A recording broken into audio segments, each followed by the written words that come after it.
Halo guys, jadi kami dari kelompok 5 akan membahas tentang perkembangan bahasa anak sekolah dasar usia 6-13 tahun. Apa sih perkembangan bahasa itu?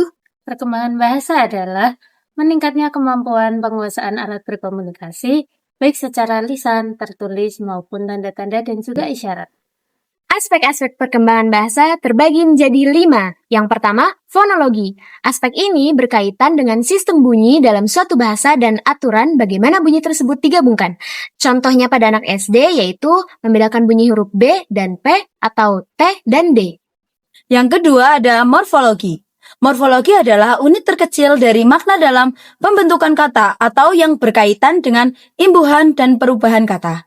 Contohnya pada anak SD yaitu paham membedakan antara kata makan, makanan, dan dimakan. Yang ketiga ada sintaksis, yaitu aturan yang mengatur bagaimana kata-kata digabungkan untuk membentuk frasa dan kalimat yang benar.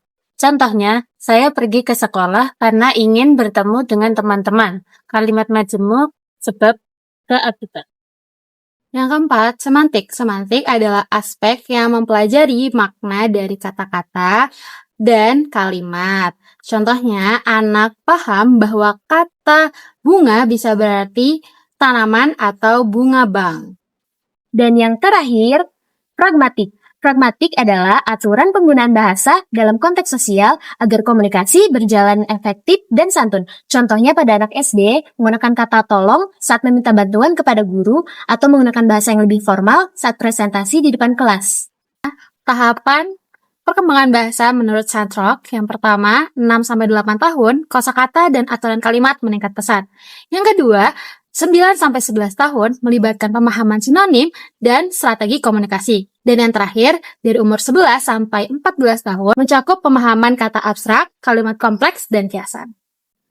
Sedangkan menurut Vygotsky, tahapan perkembangan bahasa pada anak SDMI, mereka mengalami inner speech pada usia 7 hingga dewasa. Inner speech atau pembicaraan batin dilakukan sebagai proses hubungan antara pikiran dan bahasa. Pada tahap ini, setiap individu telah sampai pada jenis fungsi mental yang lebih tinggi. Adapun faktor-faktor yang mempengaruhi perkembangan bahasa anak. Yang pertama, kesehatan. Kalau anak sering sakit atau kurang gizi, otaknya kurang maksimal bekerja. Akibatnya, bicara bisa jadi lebih lambat. Yang kedua, ada kecerdasan. Anak dengan kecerdasan baik biasanya lebih cepat memahami dan berbicara. Yang ketiga, jenis kelamin. Anak perempuan biasanya lebih cepat berbicara, tapi keduanya tetap bisa berkembang dengan baik. Yang keempat, pola asuh. Orang tua yang sering mengajak ngobrol membuat anak lebih percaya diri untuk berbicara. Dan yang terakhir, lingkungan dan komunikasi.